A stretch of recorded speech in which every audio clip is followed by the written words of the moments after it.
ਹੁਣ मैं स्टेज से बुलावांगा जनाब डॉक्टर मोहम्मद रफीक साहब डॉक्टर रफीक साहब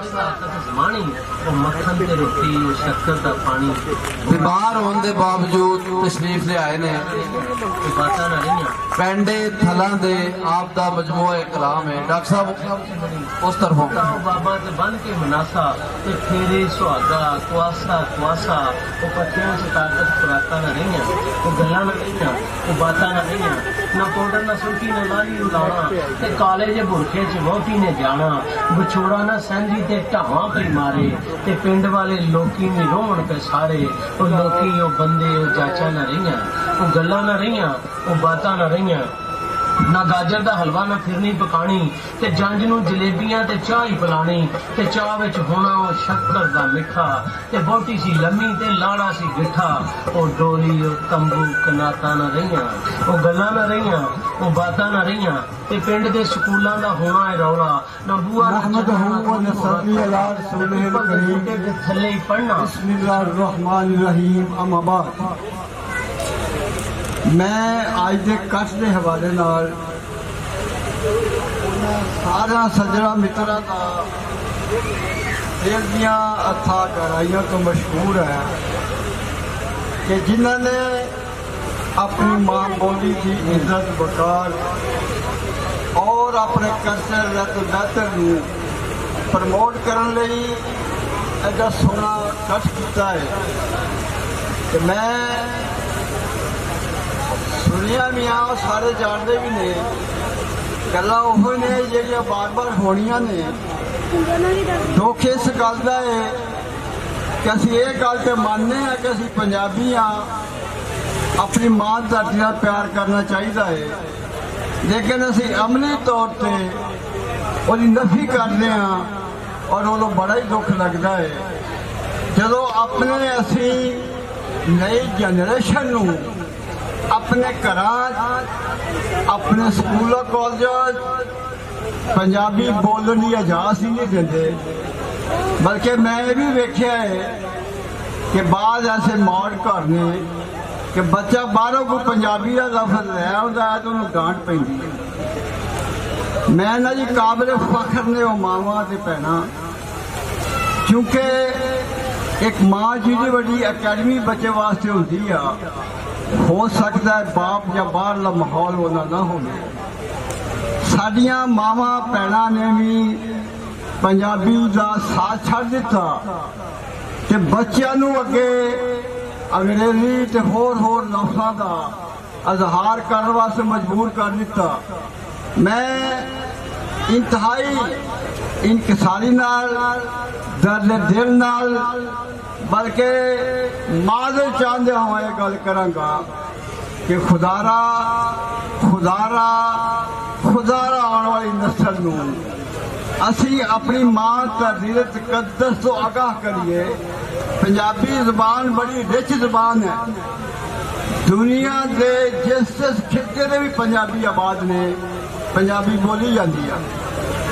मेरे सामने ऐसा इतफाक नाल फैसलाबाद का मान अदबी जवान आतफ इंतहाई खूबसूरत पंजाबी का शायर है और दिन रात उसकी कोशिश है कि जिन्ना हो सके पंजाबी अगे लैके जाइए ताकि आने वाली नस्ल के नक्शे कदम से चल के ते फिर पंजाबी नूं असी उस मुकाम से लै जाइए जिथे साढ़े सारी ख्वाहिशां अमंगां ते तमन्ना ने मैं ये नाल ये भी अर्ज करांगा कि जिन्ने भी साढ़े लिखण वाले ने खूबसूरत मेहरबान मुआवजा करने ने उर्दू ना भी करन इंग्लिश नाल भी करन लेकिन पंजाबी भी लिखन ताकि साढ़े आने वाले लोगों को पता लगे कि साढ़े जान वाले ने सानू अपने राहां दे चलण वास्ते एक राह दित्ती सी नक्शे पा दिता सी ताकि उन्होंने चलने की आसानी हो जाए मैं इसे गल वेलिया होया मैं बुनियादी तौर पर उर्दू लिखने वाला इंसान है नावल लिखना है अफसाने लिखता है, गज़लां लिखता है। मेरा बेटा MA फाइन आर्ट है तो मैनू एक दिन कह लगा अबू जी कि तुम पंजाबी भी लिखो, गल की है सानू घर तुसीं आंदे पंजाबी बोलो,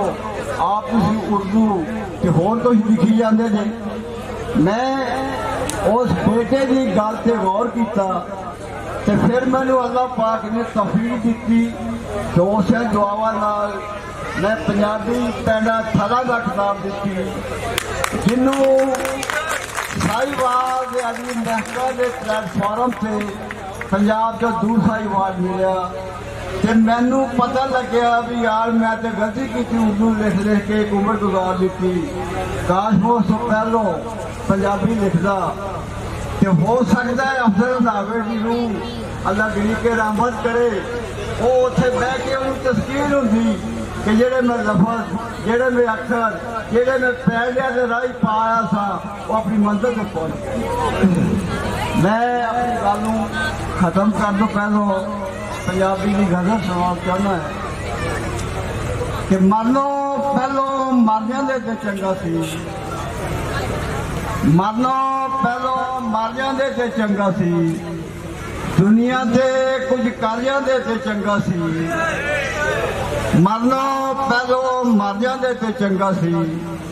इस दुनिया ते कुछ कर जांदे ते चंगा सी। इस दुनिया दी हंझू भरियां अखां विच जेकर हासे भर जांदे ते चंगा सी। हाँ, इस दुनिया दी हंझू भरियां अखां विच जेकर हासे भर जांदे ते चंगा सी। घर नूं टुर पै चुप पटारी सप्पां दी, यादां दफ्तर तर जांदे ते चंगा सी। शुक्रिया जी। घर नूं टुर पै चुप पटारी सप्पां दी, यादां दफ्तर तर जांदे ते चंगा सी। ओदे बाजों कलिया मरमर जीने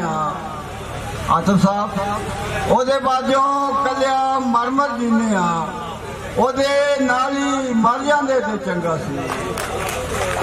ओदे बाजों कलिया मरमर जीने ओदे नाली मर जांदे ते चंगा सी। एवें ओदी तांग कवेड़ा कर बैठे मेरे सिर जे कर जांदे ते चंगा सी। असी ते शाहद जित के यार गवा बैठे, असी ते शाहद जित के यार गवा बैठे, इहदे नालों हार जांदे ते चंगा सी। अस्सलाम।